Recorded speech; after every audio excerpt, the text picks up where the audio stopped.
আসসালামু আলাইকুম রহমতুল্লাহি বরকাতু। তোমরা ভাবছো ওই ম্যাচের বক্সটা দিয়ে আমি কী করব। আজকে আমি এখানে নোটবুক তৈরি করবো ম্যাচের বক্স দিয়ে। তো প্রথমে ম্যাচের এই ভিতরের অংশটা বের করে নিচ্ছি, এখন এক সাইড কেটে নিব। তো আমার কাছে ম্যাচের বক্স অনেকগুলো জড়ো হয়েছে, তাই এই কাজটা করছি। আর এরকম একটা ফয়েল পেপার নিয়েছি, এটা তোমরা যে কোনো জায়গায় পেয়ে যাবে, যে কোনো বেকিংয়ের দোকানেও পেয়ে যাবে কিন্তু। তো এরকম আমি ফয়েল পেপার নিয়ে এটার সাথে এটা রেখে, ম্যাচের বক্সটা রেখে, এখন এটাকে মাপ মতো নাপ করে আন্দাজে আর কি কেটে নিচ্ছি। তোমরা চাইলে স্কেল দিয়েও টেনে এটাকে কেটে নিতে পারো। আমি আমার আন্দাজ মতো এরকম করে নিলাম। এটা হচ্ছে এর কভার তৈরি করবো এই ফয়েল পেপার দিয়ে। এখন দেখো আস্তে আস্তে করে চারধার একটু একটু করে কেটে নিচ্ছি, যেন আঠা দিয়ে জোড়া লাগাতে সুবিধা হয়। এভাবে দেখো কেটে নিলাম। এবার এটাকে জোড়া লাগাতে হবে।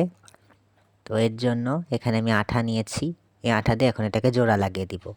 তো এটা তোমাদেরকে দেখানো হয়নি কারণ ওই ভিডিও ক্লিপটা হারিয়ে গেছে। আর এটা যেটা দেখছো এটা হচ্ছে ওইটার মাপ নিয়ে আমি দাগ দিয়ে নিয়েছি। ওই ম্যাচের বক্সের যেই কভারটা তৈরি করলাম সেটার মাপ নিয়ে দাগ দিয়ে নিয়েছি।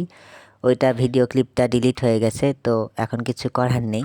তো এটাকে আমি এখন কেটে কেটে নিচ্ছি। এটা হচ্ছে পৃষ্ঠারের মাপ, আর এখানে 6টা পেজ আছে টোটাল। 6টা পেজকে এভাবে 6বার ভাগ করে কেটে নিব। দেখো এখানে 6টা ভাগ হবে। একটা বইয়ের ক্ষেত্রে বা একটা নোটবুকের ক্ষেত্রে 6টা করে এরকম ভাগ লাগবে। আর পৃষ্ঠারও 6টাই নিতে হবে।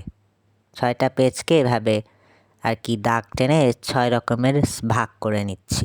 তো এগুলোকে সব একত্র করে নিয়েছি। দেখো পৃষ্ঠাগুলো সমান করে নিয়েছি, যেন সব সাইড যেন ঠিক থাকে, কোনো মানে বেঁকে না যায় বা উঁচু নিচু না হয়। তো এখন এখানে আঠা দিয়ে দিব। তো আঠা দেওয়ার পর দেখো ক্লিপ দিয়ে জোড়া লাগিয়ে দিয়েছিলাম, যেন এটা খুব ভালোভাবে সেট হয়, অন্যদিকে যেন ছড়িয়ে ছিটে না যায় কাগজটা। তো এটা দেখো শুকিয়ে গেছে। এখন এটাকে আমি মেইন কভারের মধ্যে সেট করে দিব সুপার গ্লু দিয়ে। এই দেখো এই কভারটা আমি এইভাবে রেডি করেছিলাম, ভিতরেও কাগজ দিয়ে দিয়েছি, সেটা ভিডিও ক্লিপটা দেওয়া হয়নি। তো এখন আমি এটাকে এর ভিতরে সেট করে দিব। আর সুপার গ্লুতে যেহেতু কাজ করতেছি একটু ভালোভাবেই করতে হবে, আস্তে ধীরে সাবধানে। তোমরাও কিন্তু সুপার গ্লু দিয়ে এটা বসাবে, অন্য গ্লু দিয়ে বসাতে গেলে দ্রুত কাজ হয় না। আমার কাছে সুপার গ্লুটাই বেশি ভালো লেগেছে। তো দেখো এখানে এটা বসিয়ে দিচ্ছি। এটা কিন্তু অনেক কিউট লাগে দেখতে। আমি এটা সিম্পলই রেখেছি, বেশি ডিজাইন করতে যাইনি। বা অনেকে জার্নালের স্টিকার উপরে সেট করে দেয়, আমার অতগুলো ভালো লাগে না।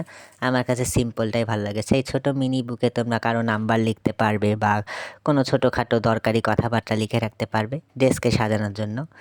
তো এরকম দেখো আমি অনেকগুলো বানিয়ে নিয়েছি। এতগুলো বানিয়ে নিয়ে আমি কিউট কিউট নোটবুকগুলো অনেক সুন্দর লাগছে।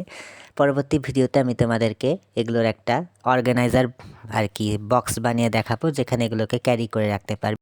আর ম্যাচের ভিতরের বক্স দিয়ে সুন্দর একটা ক্রাফট তোমাদেরকে আগামী পর্বে দেখাবো। তো আমার ভিডিও যদি ভালো লাগে থাকে আমার চ্যানেলটাকে অবশ্যই সাবস্ক্রাইব করবে। আল্লাহ হাফেজ।